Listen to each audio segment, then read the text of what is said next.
We're back. I mean, the 12th song is extremely long.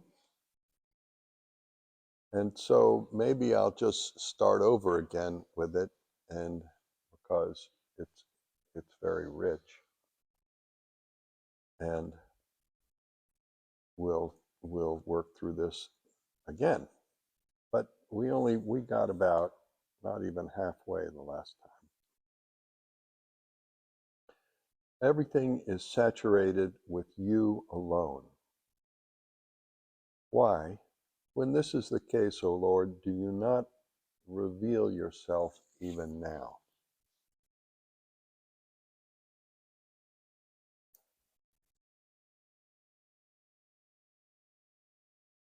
I want to take a moment to recommend to you a book that I've completed recently, which is called Notes on Complexity by Neil, I think Tice is Tice.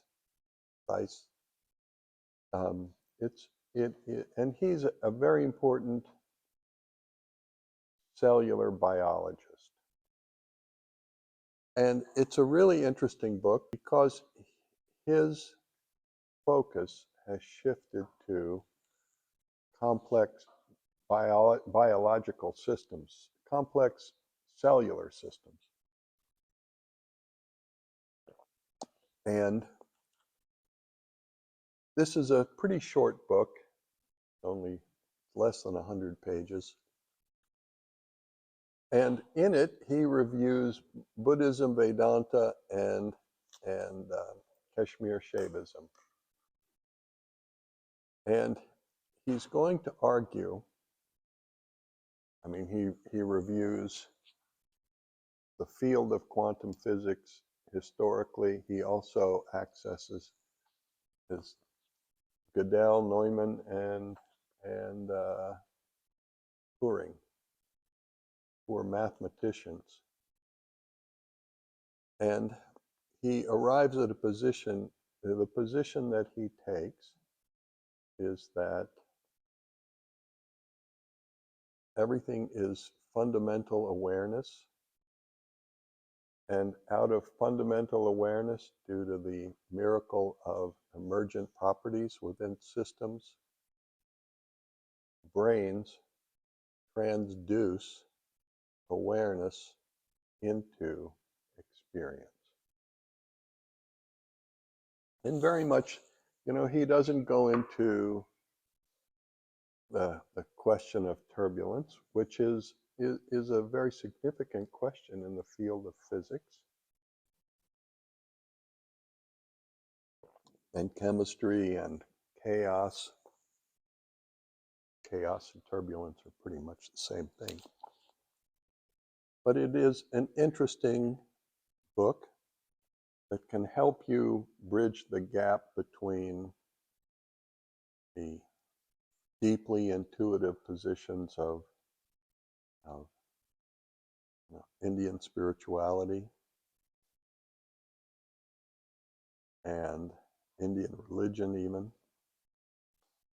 Although contemporary Indian religion is very much veering away from this insight into a kind of dualistic and dogmatic,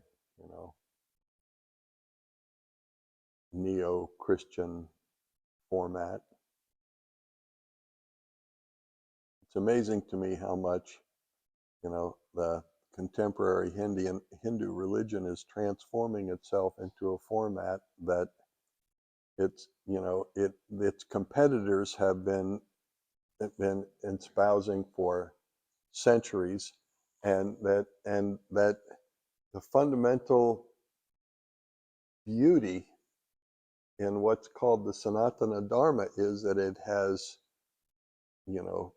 maintained its integrity over the centuries and somehow avoided all of the pitfall, intellectual and emotional pitfalls of Christianity and Islam. And now it's coming to a point where it's exactly what they're transforming it into, is a different version of Christianity and Islam. And they're doing it because Christianity and Islam evolved from the very beginning as mechanisms of state control.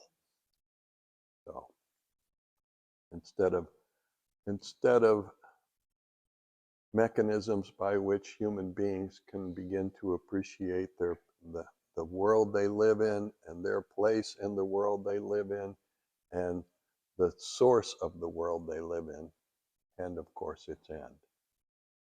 So the book is interesting. It will help you navigate the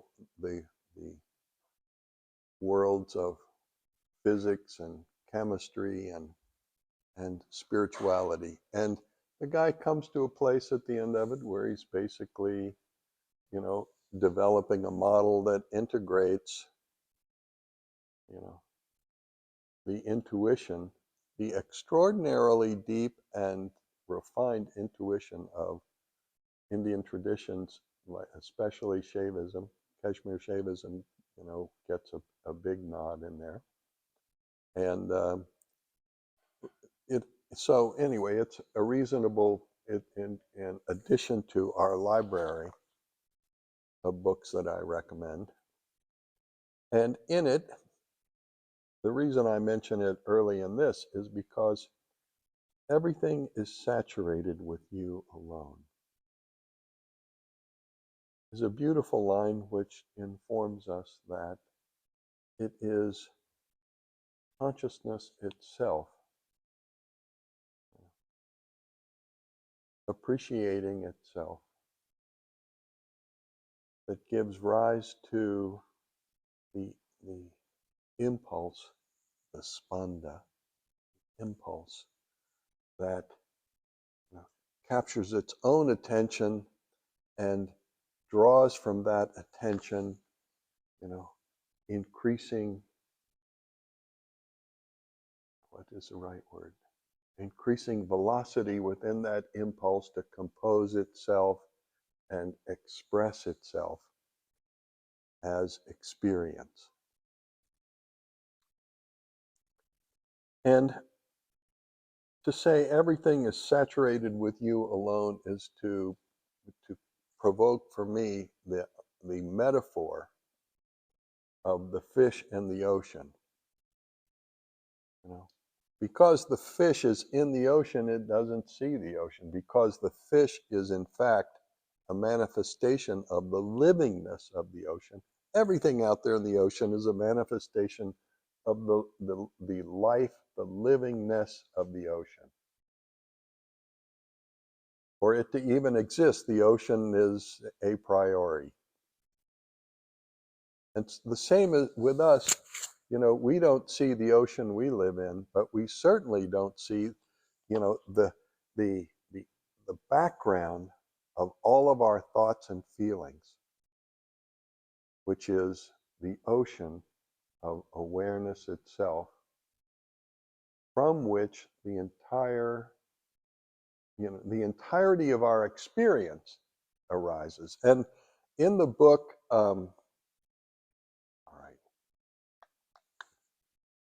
The Case Against Reality by Donald Hoffman, another brilliant guy, and a devastating book, because it's devastating because in this book, Donald Hoffman is going to articulate a view that basically says, in complete agreement with Neil Tice, by the way, he's going to say that the mind, I'm using Tice's word now, transduces. The mind is like, the brain, the brain takes all these inputs and creates images. It creates a movie, basically. The brain takes all in and creates a movie. And Donald Hoffman is going to show us how none of it is real. It's just a movie that the brain makes. And the brain has made this movie, in order that we can survive. And it has skipped a lot of, one simple thing is, you know that in your visual field, so you're seeing this whole room, only about 15% of it, the thing that you're actually focusing on, is what you are seeing. And the rest of what you are seeing out on the periphery out to here is filled in by your brain from its own database. And you're not really seeing it at all. That's just one small example in his case against reality. So,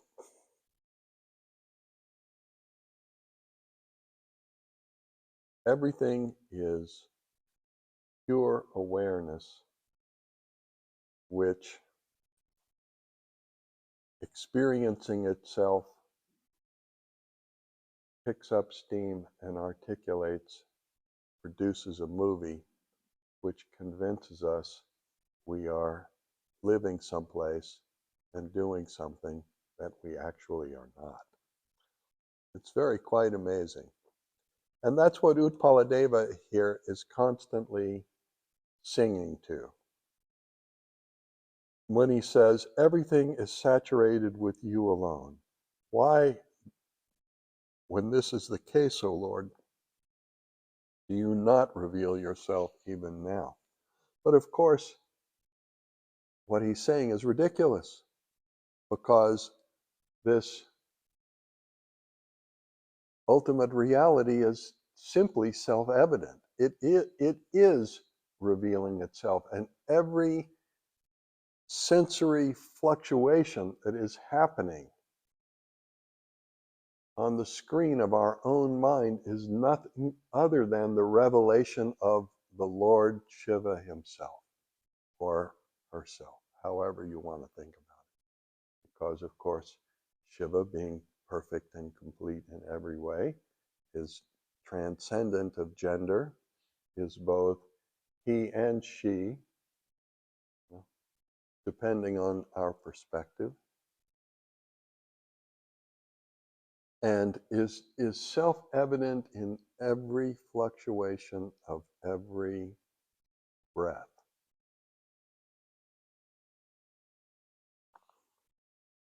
And it's this place that Utpaladeva wants us to rest our thoughts in.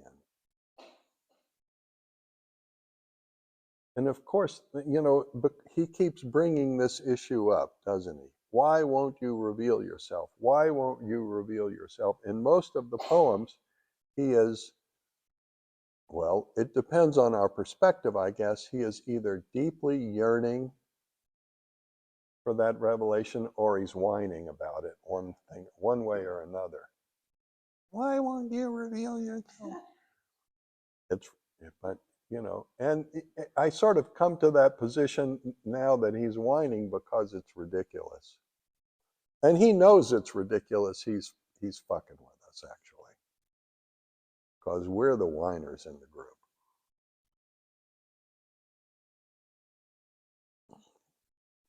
And he goes on to say, you are dominant in worldly objects, in the various sense organs. And when I'm enlightened with knowledge, even while you permeate all of these things, you are beyond them. May I have that revelation at all times. May my thoughts rest in the vast expanse of this understanding that everything itself is nothing other than the miracle of awareness. And residing in the miracle of awareness, the arising and subsiding of hopes and fears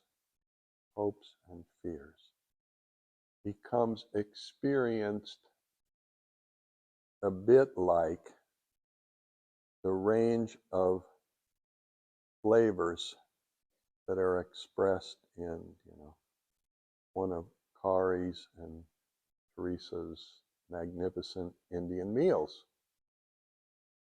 where we have chilies and curries and, and naan and salt and pepper and rice, going from very simple, very plain to very stimulating.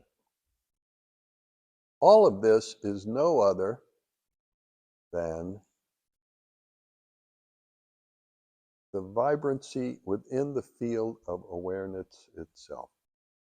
So even though he's whining on the one hand that this revelation is somehow not self-evident, he is in the second stanza saying, may this be my perspective at all times.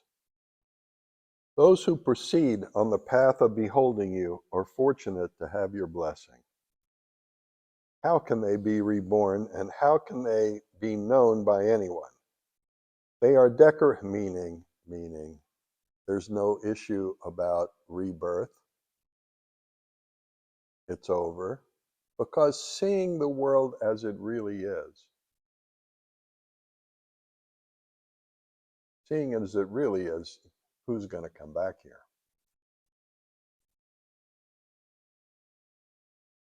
And how can they be known? Because for someone to be, and for such people, fame and fortune and power are completely stupid and useless, because it is only to rest in that space of pure awareness, beyond the fluctuations of hope and fear, that we begin to be able to appreciate the subtle flavor of peace and its, there's so many words, its beauty, the beauty of peace that permeates our whole body, our mind, and and allows the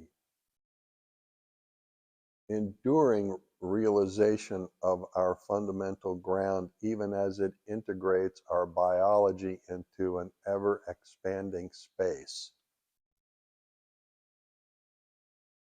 Right? The real challenge for us, after we have grasped the nature of our own existence, this individual existence, the real challenge for us is integrating our biology, this biology that is a cloud. Even though our senses are constantly telling us we are a thing, and that this finger is different than this space, when you actually see things as they are, you understand that this is not a thing, this is a cloud. And that in fact, the closer and closer and closer you look, the more and more and more the boundaries simply dissolve.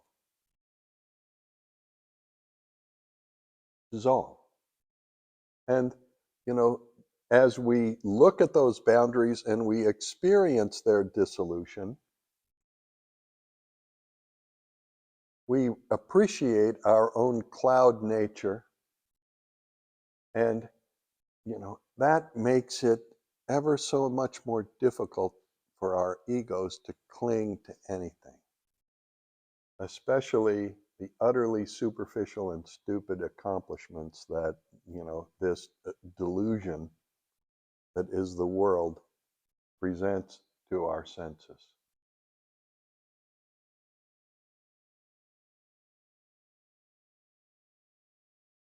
They are decorated with the naturally glorious symbol.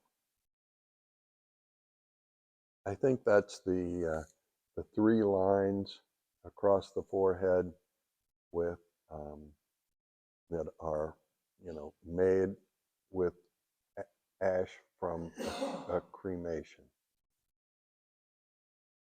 The naturally glorious symbol. You lift them up again and again from the ordinary things in their worldly lives, from water and grass and from other things, and you fill them with waves of nectar. Turning our attention from this stupid material world that we are constantly struggling to navigate. We are filled with waves of nectar, which are the waves of respiratory process which sustain the temporal illusion of our separateness in this space.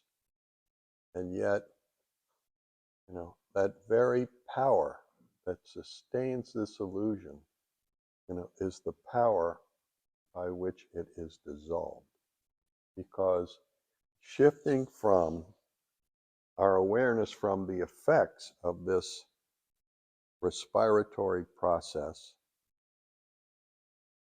to the feeling of that respiratory process, the simple good feeling, the simple joy of it dissolves all the structures in our brain and transforms our experience of the movie into a completely different perspective, which is we stop seeing the movie and we start seeing the cloud.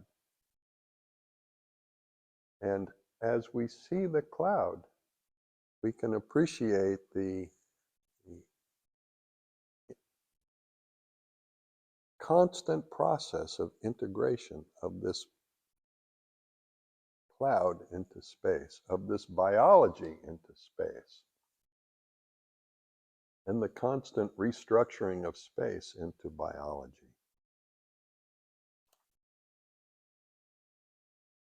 Satiated with nectar, flowing from the direct realization of your form and having eradicated desire, intoxicated, they wander about at their will. There's no longer any agenda here.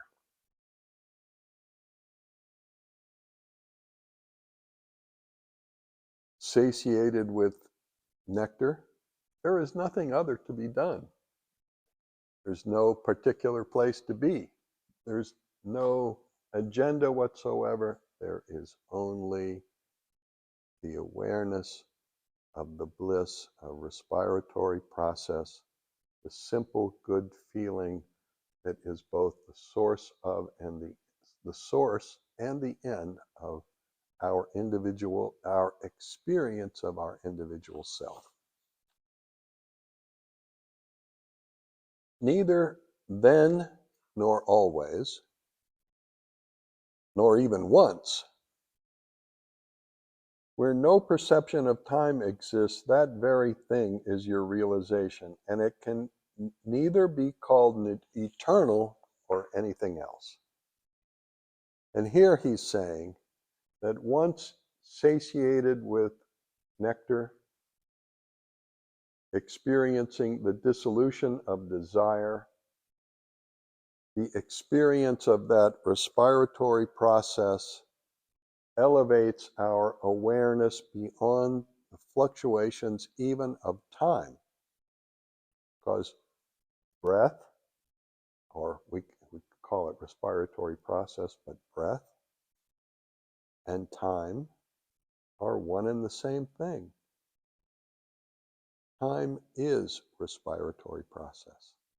And that's where, the use of the term Kali in all of her forms, or, in the highest form of Kashmir Shaivism, higher forms of Kashmir Shaivism, Kala Shankarshani, comes into play. The world created out of, by Kala Shankarshani, by her very presence, the world emerges, as respiratory process, which is a function of the field of pure awareness. Or as Neil Tice calls it, fundamental awareness. There is no time. Residing in that realization, we are existing in perpetual bliss.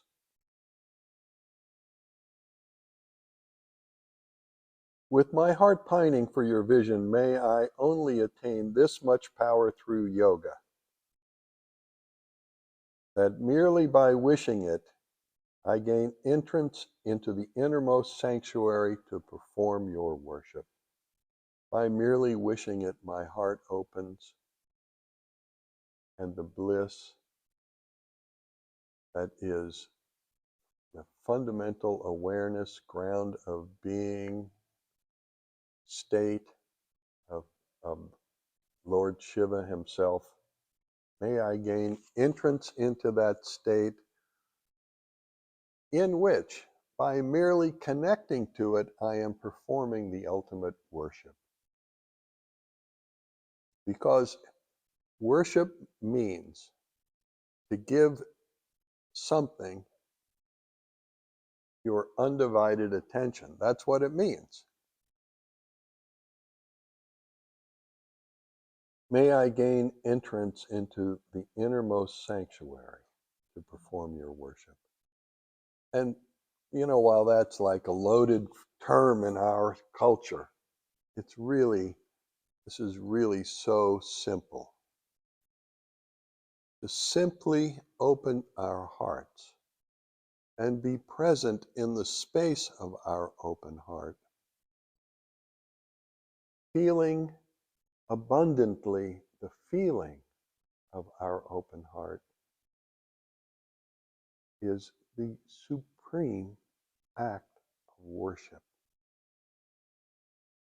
And there is no elaborate there's no elaborate anything that's required. There is nothing to be done. There is no puja, in fact, the reason we do puja at all is because we are habituating ourselves. We are disciplining our mind and our bodies. We are habituating ourselves to the experience of that fundamental beauty that is ever present within ourself as our own innermost nature, and at the same time, the innermost presence of God. We reside in that space, and there's no water, there's no kumkum, there's no offering, there's no flower even. All of these offerings suggest that the abundance of that space. And all of the offerings suggest, the beauty of that space. But nothing except that space itself can ever touch that space. Nothing.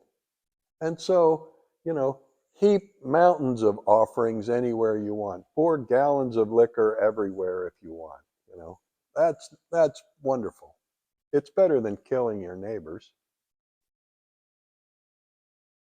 But in the big picture, it's all of that stuff. Everything we do is just, to remind ourselves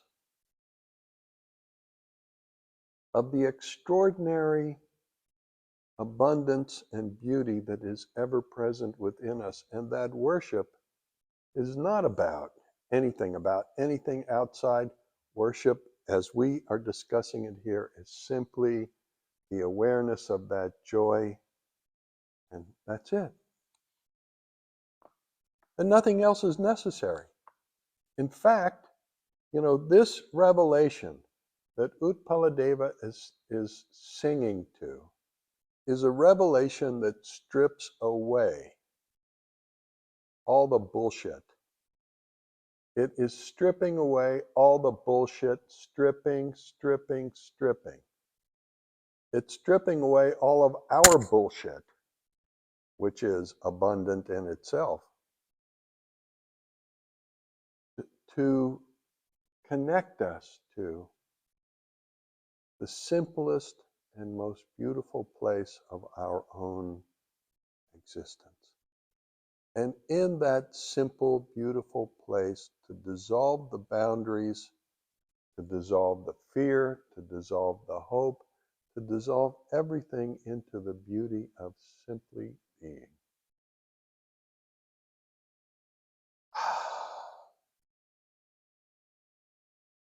Which is the only place in which all of the burdens that this body and this mind are constantly fabricating, because that's what our body and our mind are doing. They're telling us a story that isn't real. So they're fabricating a bunch of bullshit burdens, which through our simple yearning and churning and coming into fully into presence can be dissolved. With minds blossomed from attaining the unwavering vision of you, the actions and words of devotees are naturally flawless, in contrast to people whose minds have not blossomed, in which everything everybody does is, the target of some kind of criticism. And basically what he's saying here is that our complaining is a demonstration of exactly where we are living within ourselves.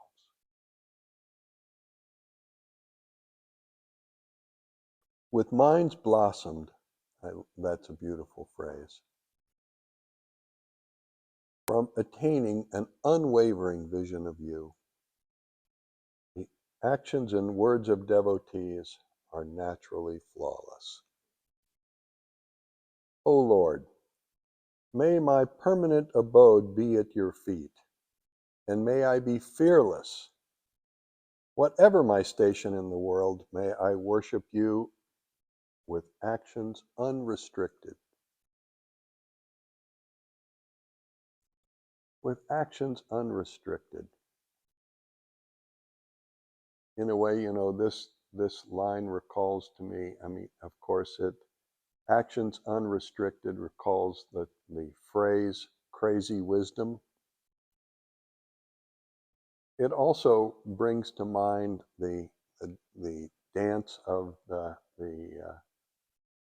Sufis, who with action unrestricted enter into the simplest and most beautiful nectarous state of being, and free of any kind of concern about the nature of the material world, they move with actions unrestricted. Fearlessly move.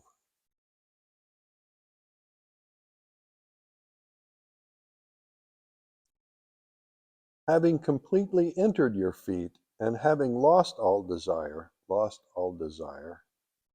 let me consume the most bounteous honey and wander about at will, completely satisfied. Of course, when we have consumed that honey, which is, the very being of the Lord, what desire is it that we can hold in our head?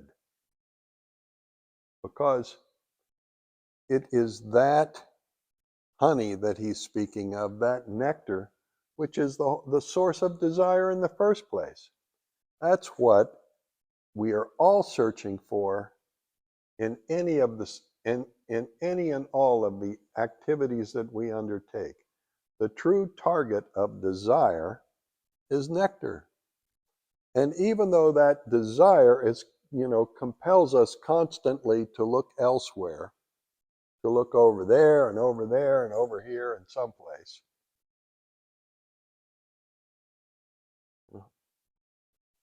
the object of our desire is, in fact, our own innermost being. That space in our own heart of hearts, in which,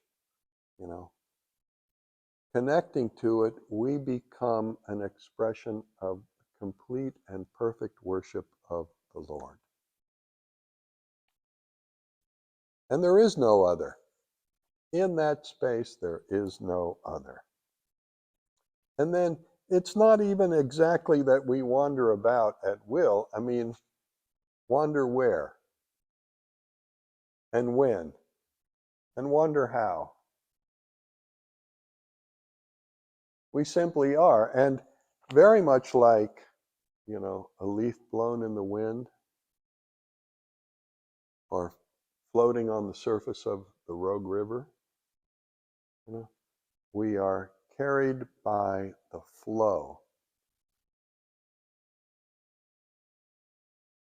And flow is an interesting term that the book on Notes of Complexity will sort of settle in. I was pleased to see that his fundamental reality, or his model of fundamental awareness, includes the notion of flow. Because, like I told you before, the only thing I actually think I know is flow. And if you ask me really about anything else, I have to say, I don't know. And I also think, to a great extent, none of us can ever know. And we have to be okay with that.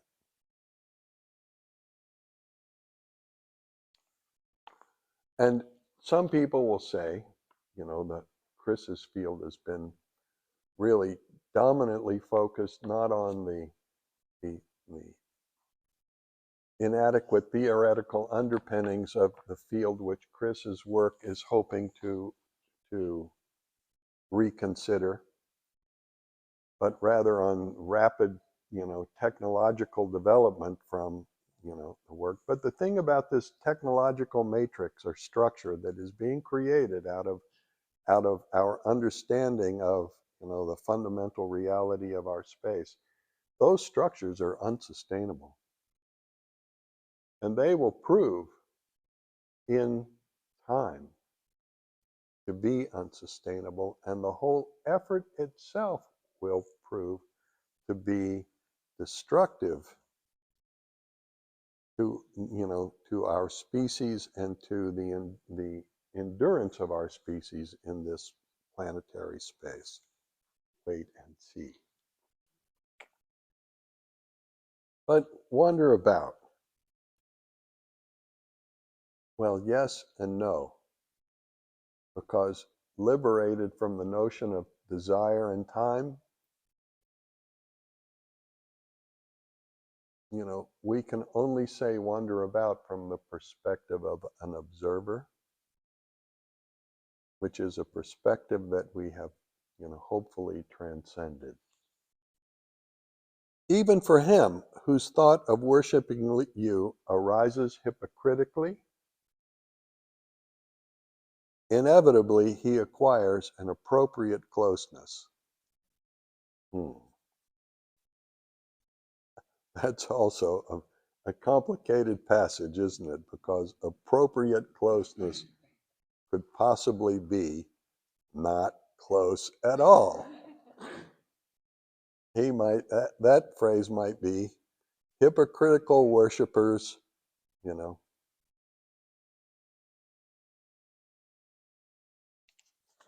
Ay, ay, ay.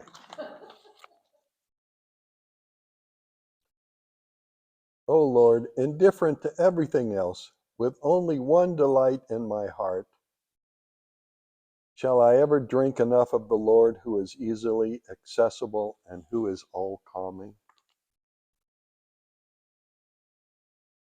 Separated from you, all this, whatever it may be, and in this line, all this, whatever it may be, brings to my mind again the notion of just the unknowability of it all.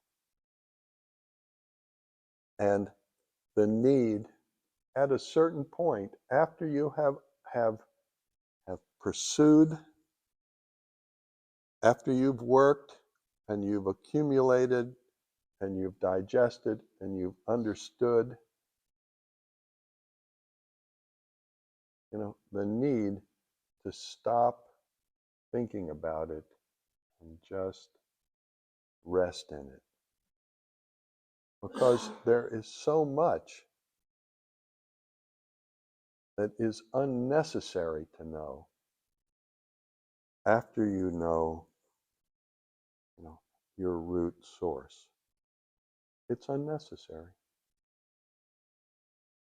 When you come to a place where it's possible for you to rest in peace, do so. And struggle no longer with all the discursive nonsense that goes on between our brains.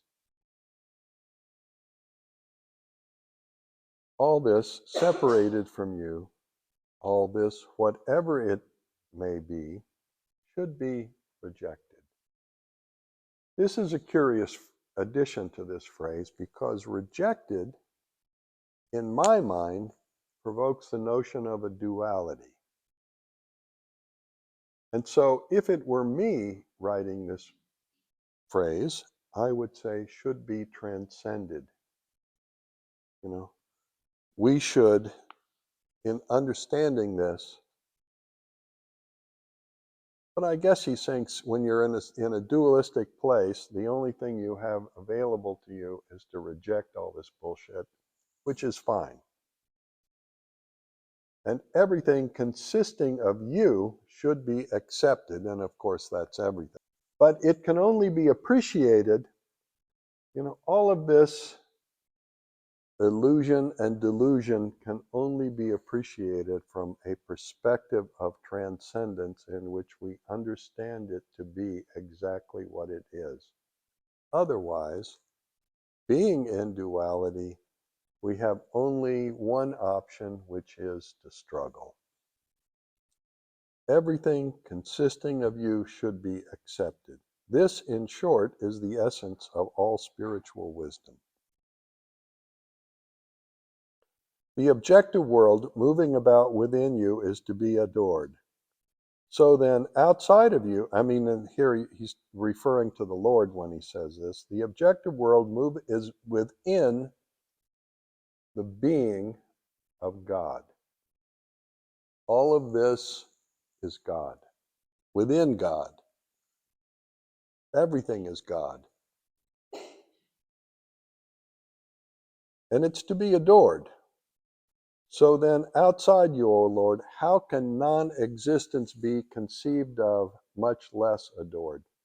Here, he's kind of pimping Buddhism. And he's also dissing a little bit on Advaita Vedanta. Because Advaita Vedanta is saying all of this is nothing. It's Maya, whoever she is. In any case, he is denouncing the idea of nothingness and emptiness and non-existence, and appreciating that everything that moves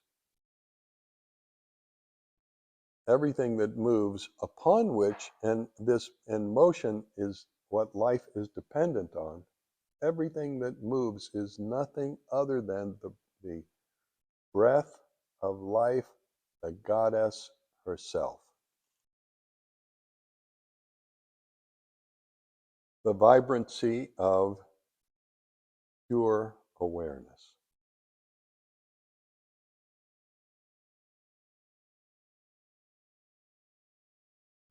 Another thing he's saying here is that it's necessary for us to love our lives. Necessary for us to love our lives, to appreciate all of this. It's not necessary to endure in the torment of it all. And you can love it and also leave it. It's not a problem. You know, there are lots of people in our lives that we have loved and left, including our parents. Our parents to whom we are grateful for this life. And at least for those of us here, our parents, you know, whom we have absolutely no wish to be the same as. We can appreciate the beauty without being entangled in all of the stupidity. I mean, sorry, I don't want to say that. My parents weren't exactly stupid. They were simple, good people who were completely mired in the delusion that, you know, was forced upon them, you know, due to the transmission of the disappointments of their ancestors. And they did the best they could, and they did what their lives allowed them. And, you know, and I completely appreciate my own parents for the effort that they made. At the same time, I have to be more than super grateful for the life that has unfolded in front of me, and appreciate whatever the complexity of the circumstances that it's, you know, that surround it. Appreciate the extraordinary opportunity that I have had to pass through the door. And nobody's passage through any door is perfect. What does that even mean? You know, we have these conditions in our head about what it ought to be that are embedded in our brain from Christianity and from Judaism and from, you know, our entanglement in this stupid world that we live in, you know, that is completely inappropriate. It can be as complicated and goofy and upside down as it is, and still be perfectly fine.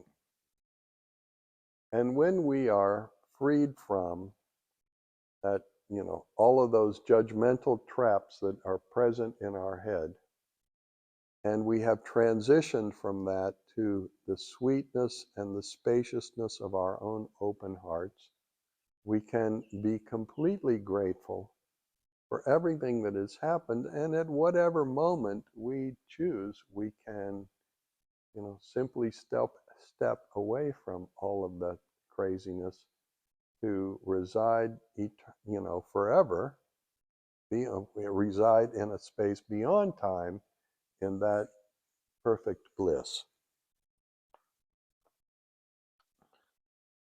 O three-eyed one, transcending speech and empirical knowledge. Here again, he's denying the efficacy of our knowing.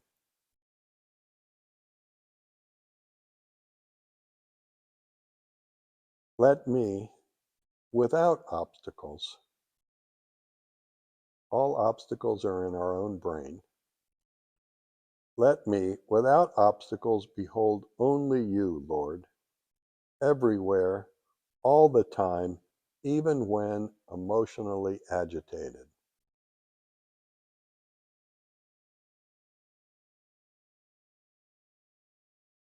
The challenge is integrating our biology into space, right? Reveal, O Deva, your abode, where you are ever present with Parameshvari. Those who abide in the midst of the dust of the Master's feet, are such servants unreliable?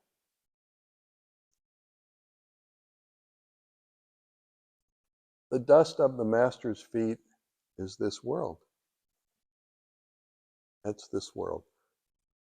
It's okay to live in the world. It's okay to do whatever you need to do in the world. You are inspired to do in the world. It's okay, whatever it is. There is no, from this perspective, there is no other vrata And vrata means lifestyle commitment. There is no other vrata that you need to aspire to than the vrata of living in the space of your own open heart and enduring moment by moment in the experience of the bliss that is the worship of the Lord. It is that space which is the fusion of doing and not doing at the same moment. Because in that space, simply your abiding there is the doing, non-doing that is the worship of the Lord.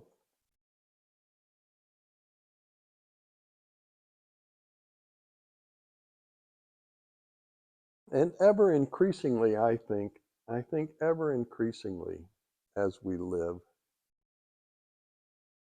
the joy that is available to us and the richness of that experience, sort of compels us to withdraw ever increasingly from humanity, at least from the mass of humanity, which is also the mess of humanity, which is also just, a relentless obstruction to our effort to maintain ourselves in a pure, open, loving space.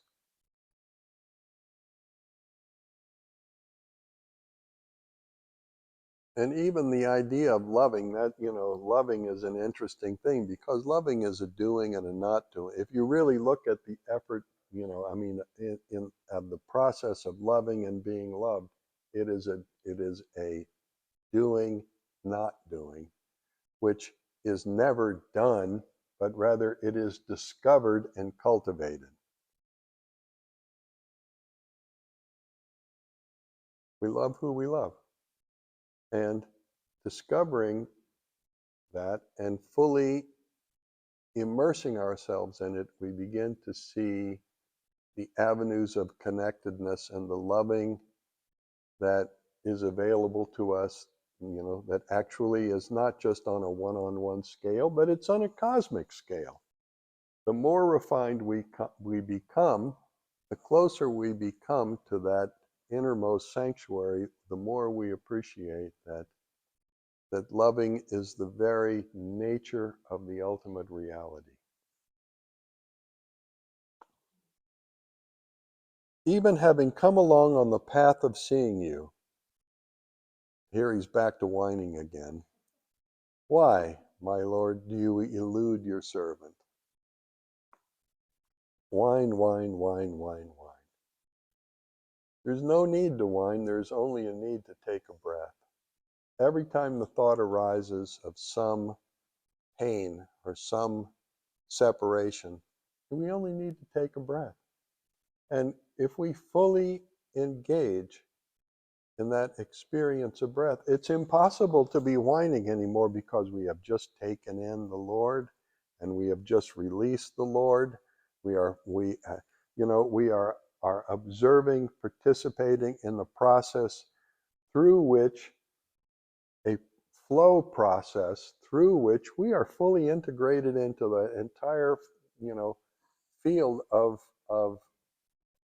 ultimate awareness. That biological diffusion, integrating our biology into space, is facilitated by respiratory process. And coming fully into the awareness of respiratory process, we appreciate that space is livingness itself, vast and completely free of any kind of obstruction. All possibility is present in space. and manifests itself in cloud-like miracles. Cloud-like miracles. Kaboom.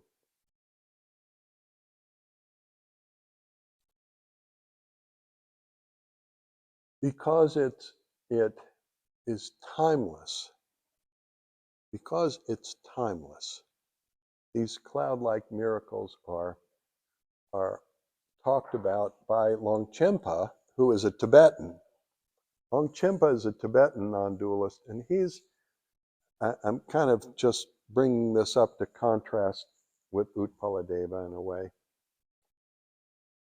Longchenpa would say of even as he discusses the cloud-like nature of all phenomenon, he also is saying, in fact, nothing is happening here. Nothing has ever happened here, and nothing is ever gonna happen here. There is only pristine, luminous, limpid clearness and consummate perspicacity. And one of the wonderful things about Utpaladeva for me is the way in which he's making fun of our minds constantly. I mean, really, this is a big, pimp of the human mind and how goofy it is, right?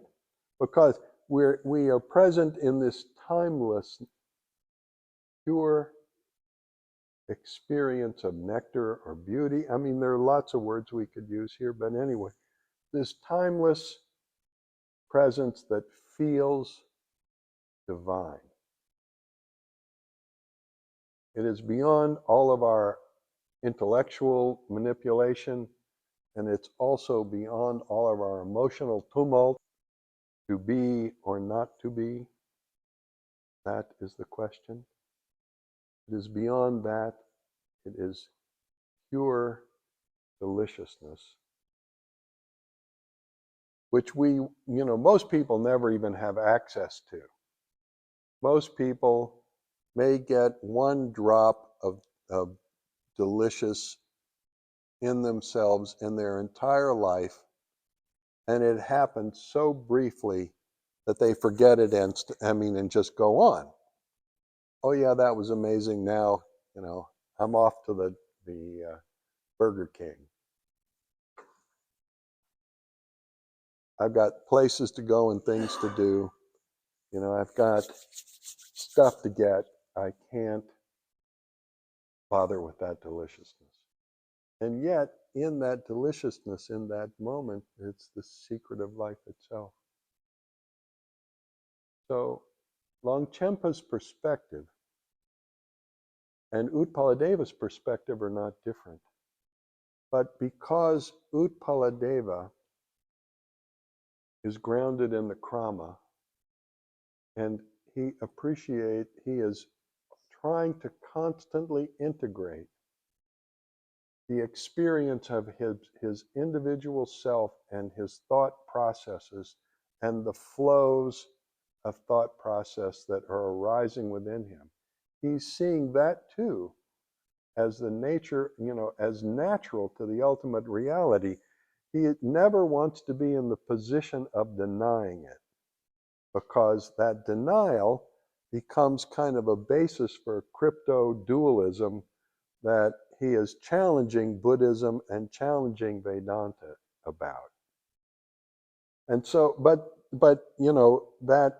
that constant appreciation and integration that's not so easy.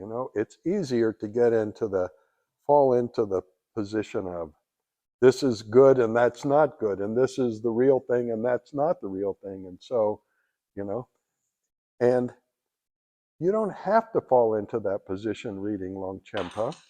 You don't have to. But in fact, the bulk of the people, the vast majority of people who read Longchenpa are going to fall into that because it's easy to go there. It's easy to go into, some kind of judgmental position about anything and everything. So rather than going there, he's constantly cycling us from whining to the glory. And then he takes us back to the whining again. And then we're back in the glory again. And, it is this respiratory interchange of whining and glory that Utpaladeva is appreciating as the subjective process of the Lord himself or herself. And he can't pull it apart. It's a whole. So that's, the guy is brilliant. And I could have read you Longchenpa, and maybe one of these days I will, although Longchenpa becomes repetitive in a way. And just as an aside, it brings to my mind a problem that I have both with Buddhist teachings and religious teaching in general, which is that it becomes the organizations. One of the things that I've really rigorously tried to avoid is organizations tend to develop their own inside language. The phrase that in Siddha Yoga that people used to say to each other was, "Oh, the Shakti did it," or "Aren't you amazed by what the Shakti has done?" Or "Look at the Shakti that has done this Leela over here, blah, blah, blah." It used to infuriate me because organizations and Buddhist groups do this terribly too. They develop their own languages and, and then the whole extraordinary sophistication of the teaching becomes reduced to a kind of stupid language that people just, hit back and forth like ping pong balls to one another, and it makes it dumb. And I've tried not to do that, and I really appreciate the fact that Utpaladeva is probing this process constantly and not allowing us to rest our minds in some perspective that can become a cliche. And that's one of the beauties of this piece of work. It's a beauty that for the most part commentators have completely missed over the centuries, and I appreciate that, because when you're in a culture and you're immersed in a language, it's much more difficult to appreciate the totality of it than when you're outside it. And so, and there you have Gödel's incompleteness theorem in a heartbeat, right? You need to be outside it to appreciate the system. So outside of that system, I have the opportunity to look at this language and to appreciate, the subtle sophistication. I mean, Utpaladeva's goofing on us constantly. Not arrogantly, I think. Not arrogantly, but he's goofing on us. He's playing with our minds. He's tickling our individuality. He's tickling our prejudices. He's tickling our judgments. He's tickling our tensions, and he's reminding us again and again and again and again and again and again to let it go. To let it go.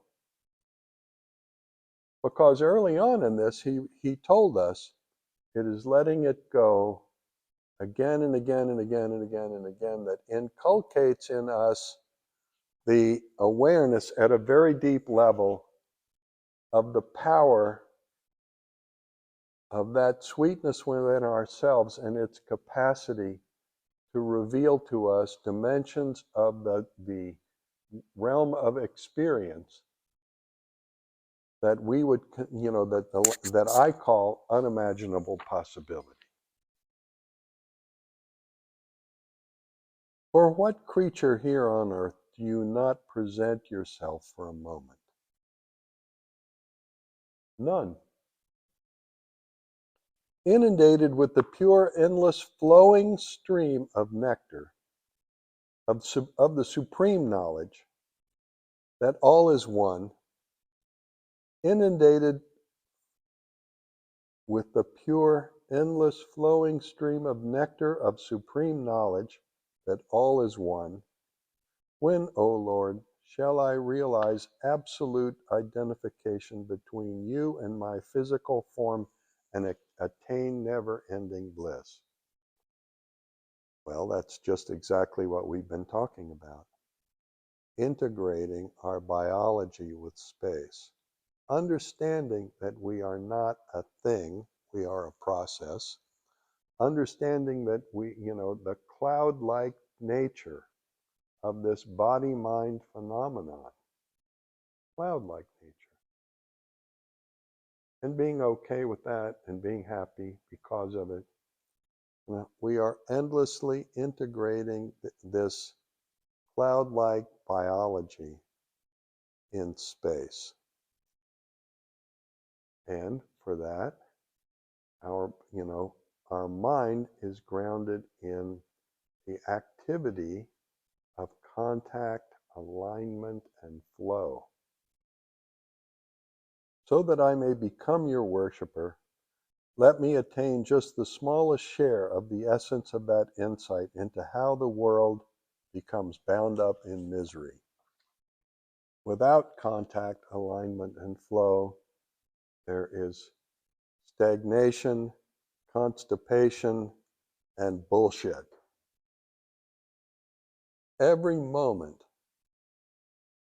while beholding different objects, let me clearly see you and you alone, O Lord, as assuming the form of the whole universe. That reminds me of, the thing that I talked about last week about the Jain statue and the background of it. Holding the small picture and the big picture in our mind together at the same time. Well, that's brain breaking, actually, isn't it? That's going to crunch up a bunch of the structures in your head and in your cognitive process, and cause you to start, having a different kind of cognitive respiratory process going on inside you. Because according to the Krama, which is the base of this, cognition itself is a different dimension of respiratory process. And for Utpaladeva, the physical respiratory process is not the important respiratory process, because there is no physicality to the domain of the goddess. The essence of the goddess is not physicality. The essence of the goddess is cognitive. It is the cognitive respiratory process, the extension of awareness into the field and its contraction into itself, and the extension and contraction, which is both pure bliss that is timeless, at the same time as it is the apprehension of all that is unfolding within the field. The apprehension of the field and an unfoldment that goes on there. Yeah, it makes me dizzy too, just thinking about it. Holy moly, isn't it head spinning?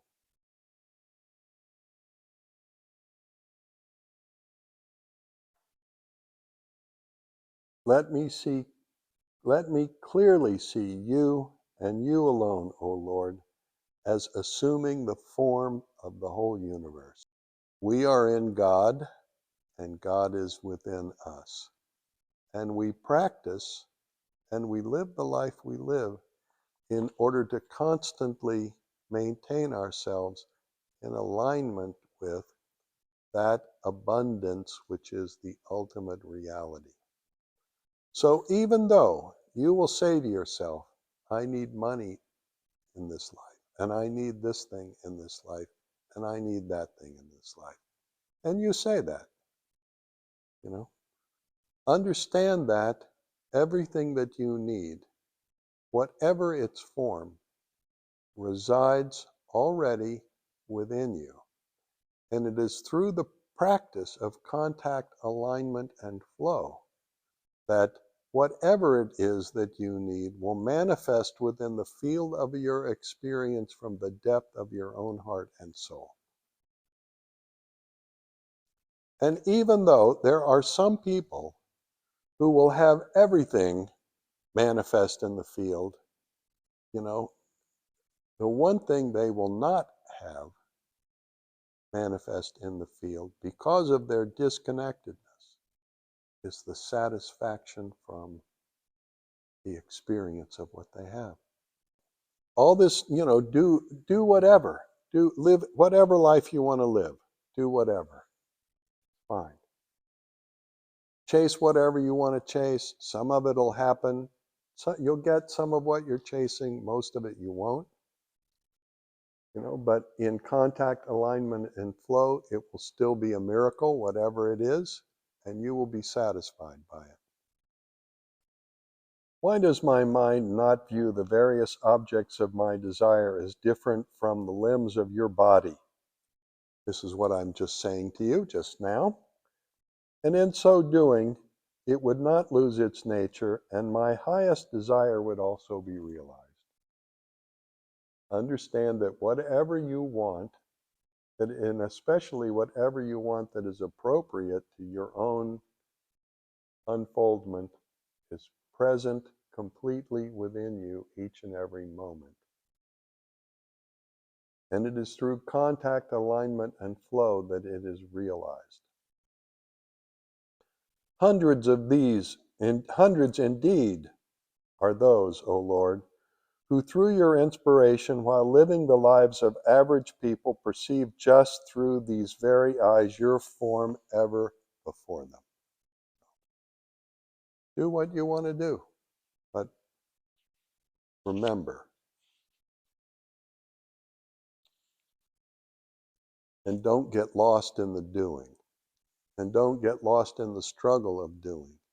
At the end of the day, rest yourself, rest your thoughts, rest your desires, rest your heart, rest your mind in your heart, and find within yourself sweetness that is peace there.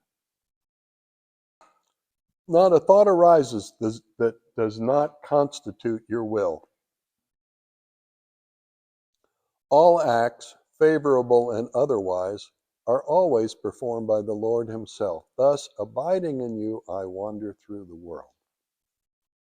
It's an explicit denial of free will. It's also an explicit denial of agency in, as the individual.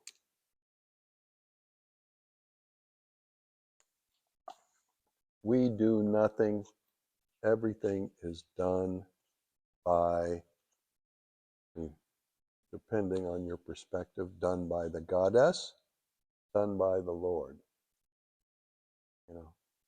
Kapil and I happen to be Devi Upasikas, so we would prefer to say the goddess, but that is also understood within the, the context that the goddess and the Lord are one, and it's just a matter of perspective. Not a thought arises that does not constitute your will. All acts, favorable and otherwise, are always performed by the Lord himself. Thus, abiding in you, I wander in the world. And mostly it's a torment when we wander in the world. And fortunately, we don't have to wander forever.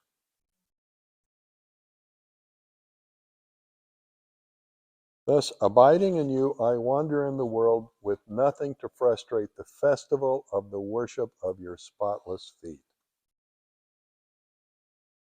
And that tells us something about, what we should focus on as we wander about in this stupid world.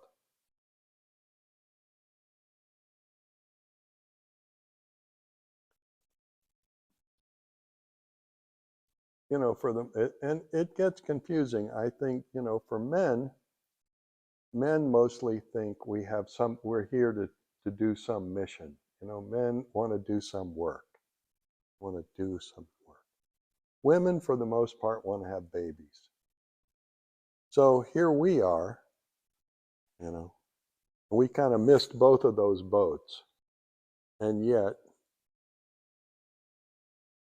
the more we engage in, at least for me, I look back and I say, everything I did was useless. I should have done none of it. I should have absolutely walked away.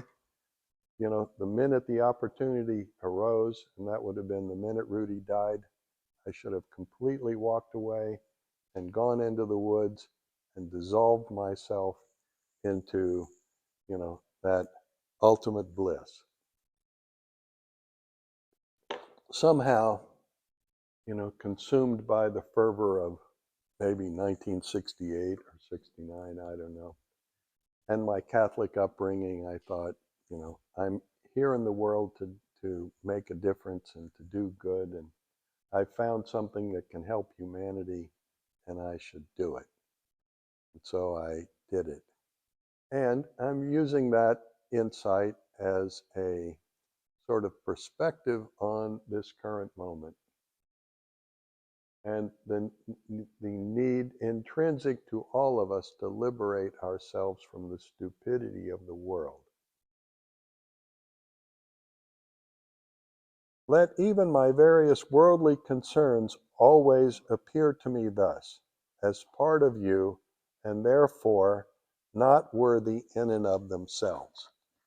Now, this is a cool thing to say, because what he's saying is that our impulse to do, like James's work in the garden, for instance, as an example, or my work in an ashram, which is just different dimensions of the same activity, are really expressions of, the creative energy of the ultimate reality, and not a thing in itself to be aspired to, but really rather a thing to be, a process to be participated in as an expression of contact, alignment, and flow.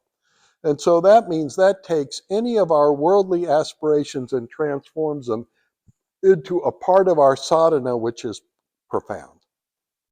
I concern myself with flow. Number one, the flow in my own heart. And it is from that flow and the joy that I am connecting to within my own heart that is the source of all the abundance that I have ever experienced in my life. Otherwise, I don't give a shit about it. I came from nothing. I go back to nothing regularly. Kapil knows we sleep in shitholes in India, and we laugh, and we love, and we enjoy, and we don't give a damn. And he also knows very well, he has seen me do this for long periods of time, he knows I can do it forever. He can do it forever. We don't care. Who gives a shit? Life is about love and joy and sharing. It's not about acquiring anything. And if you appreciate moment by moment, what you have and find in what you have simple joy, that joy will expand and expand. And as it expands, it will also expand the stuff you have and the flow, the quality and the amount and everything. The flow will grow and grow and grow and grow. Not worthy in and of themselves. And while my mind wanders of its own inclination here and there in the range of the senses. What a cool phrase. While my mind wanders in its own inclinations, here and there in the range of the senses, let me become in your worship, O Lord, an adept unwavering. This a simple way to put it in the context of your reading, Rudy. Let me become completely and totally grounded in my commitment to grow and grow. Right? Oh, let my mind wander anywhere. But in that wandering, let me always be completely present in my wish to grow. And that, is the process by which the things that we desire and aspire to are encompassed in the flow of our search for enlightenment. It's a beautiful phrase. Beautiful phrase. Through your will alone I am born your servant, through no other force. Even then, why am I never bliss with the vision of your countenance? How strange. He's fucking whining again. Those who long for your intensity discover you in every object. Oh, what spiritual path do they follow that has yielded them this fruit? Of course, it is the path of devotion. May all objects, Your Majesty, appear to me as truly embodying your being. Let nothing else mean a thing to me. How gorgeous. Whatever is not, let that be nothing to me. Whatever is, let that be something to me. And in this way, may it be that you be found and worshipped by me in all states. Amen. Bravo.